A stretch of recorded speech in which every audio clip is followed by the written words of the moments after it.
Morning students, आज हम करेंगे 6 चैप्टर का में जो क्वेश्चन दिया हुआ है रॉकपोर्ट टेस्ट।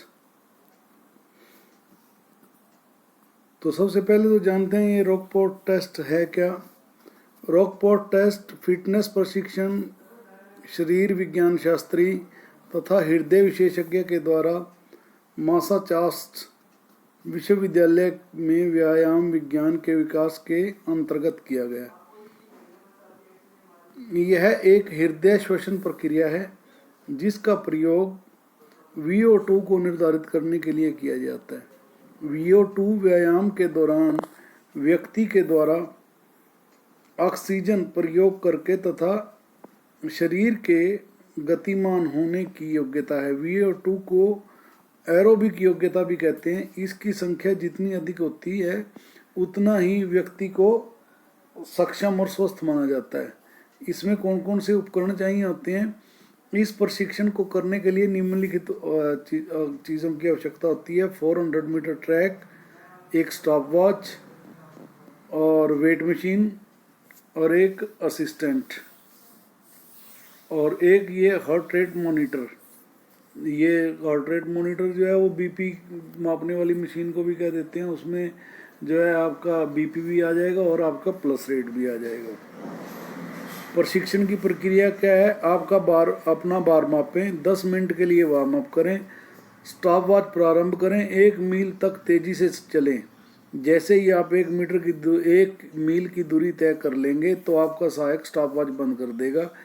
अपनी धड़कनों की दर नोट करें। हृदय दर को मॉनिटर से माप लें अथवा हृदय की धड़कनों को 15 ATM तक गिनें तथा 4 से गुणा करें। समय तथा धड़कन की दर को नोट कर लें, फिर 10 मिनट के लिए आराम करें। अब परिणाम को अधिकतम VO2 फार्मूला में प्रयोग करें और इस प्रकार अपना अधिकतम VO2 जानने में समर्थ हो जाओगे। ठीक है। अधिकतम VO2 की गणना, अधिकतम इसका जो है फार्मूला ये नीचे दिया गया है। ये दिया गया 132.853 minus 0.0769 multiplied by body weight. और ये बॉडी वेट जो है वो पाउंड्स में लिखना है इसमें। ठीक है। फिर इसमें जेंडर के अकॉर्डिंग भी मेल का क्या है और फीमेल का, ये सारा इसमें आएगा। तो अधिकतम VO2 की गणना के बाद व्यक्ति की तुलना उसके पहले वाले प्रशिक्षण के परिणाम से की जा सकती है और यह आशा की जाती है कि प्रत्येक प्रशिक्षण के बीच में उचित प्रशिक्षण से विश्लेषण यह जानकारी अवश्य देगा कि व्यक्ति में पहले की अपेक्षा कितना VO2 में सुधार हुआ है। ठीक है। इसके आगे कुछ एडवांटेज दिए हुए हैं। न्यूनतम उपकरणों की आवश्यकता होती है। अब कम से कम इसमें आपको ज़्यादा उपकरणों की ज़रूरत नहीं होती। क्या एक आपको BP मशीन चाहिए, वो भी ना हो तो आप उसको नब्ज पकड़ के भी उसका पल्स रेट माप सकते हैं। तो दूसरा इसमें क्या है जो है एक मोबाइल बहुत है। मोबाइल आजकल सबके पास है, स्टॉप वॉच उसी के अंदर होती है। ठीक है। और तीसरा इसमें इसको करना बहुत आसान है। आप किसी भी सुनसान सड़क पर निकल जाएं, 1 किलोमीटर तक का एरिया जो है वो तय कर लें और उसके बाद जो आपका असिस्टेंट है वो चाहे साइकिल पे आए या बाइक पे आए हैं, या मतलब आप उसके 600 आना जाना इतना कर लें कि जब आप आधा मील जाएं और आधा मील वापस आएं तो आपको जब आप असिस्टेंट के पास वापस आएंगे तो वो आसानी से माप लेगा। या 1 मील का मतलब होता है लगभग एक ट्रैक के 4 चक्कर।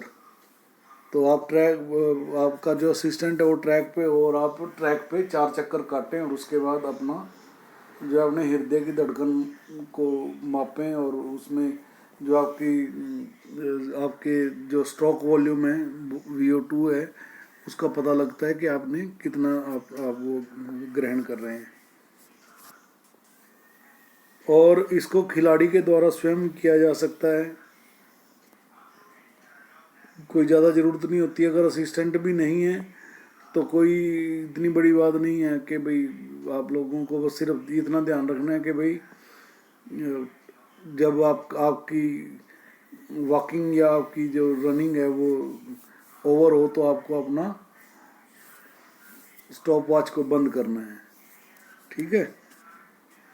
इस प्रशिक्षण को एक ही समय में अधिक से अधिक खिलाड़ियों पर किया जा सकता है, क्योंकि स्टॉप वॉच के अंदर अब ये सिस्टम आ गया है कि जो पहले आ रहा है उसका टाइम का रिकॉर्ड रख लो, उसके बाद नेक्स्ट वाले का रख लो, उसके बाद इस तरह चाहे आप 50 आदमियों का रिकॉर्ड उसके अंदर रख लें।